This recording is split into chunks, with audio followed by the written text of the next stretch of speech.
జగన్నాథుడు రథయాత్రకు సిద్ధమవుతున్నాడు. ఆద్యంతం అద్భుతంగా జరిగే ఈ వేడుక 12 రోజులు కనువిందు చేయనుంది. రథంపై కొలువు తీరిన కృష్ణ పరమాత్ముని దర్శనం కోసం లక్షలాదిగా జనం పూరికి తరలివస్తున్నారు.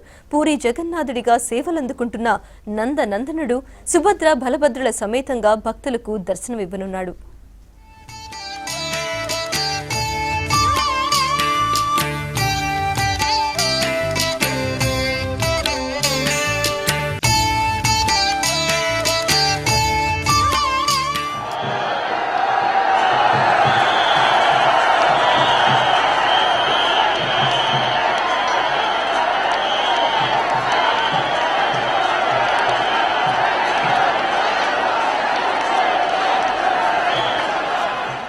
భారతదేశంలో అత్యంత ప్రసిద్ధి చెందిన పూరి జగన్నాథ రథయాత్రకు రంగం సిద్ధమైంది.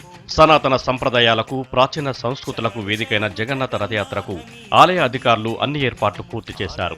ఆషాఢమాసం శుక్లపక్షం 2వ రోజున రథయాత్ర నిర్వహించడం ఆనవాయితీగా వస్తోంది.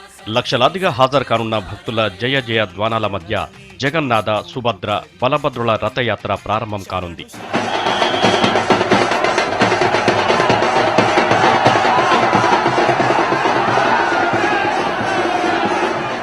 ప్రతిష్టాత్మక పూరి జగన్నాథ రథయాత్ర 12 రోజుల పాటు జరగనుంది.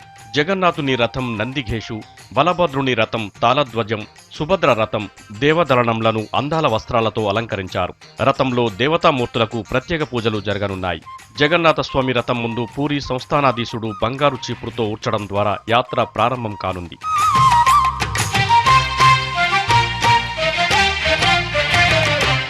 కస్తూరి తిలకముతో శోభిల్లే ఆవదనం,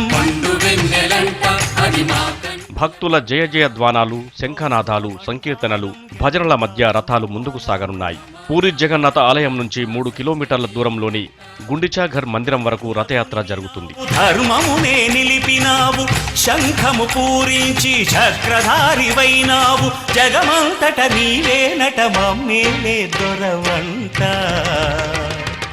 రథయాత్ర సందర్భంగా పోలీసులు భారీ భద్రతా ఏర్పాట్లు చేశారు.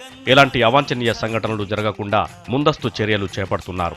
రథయాత్ర జరిగే వీధులలో సీసీ కెమెరాలను ఏర్పాటు చేశారు. బాంబ్ స్క్వాడ్, ఆర్పీఎఫ్ దళాలు బందోబస్తులో పాల్గొంటున్నాయి.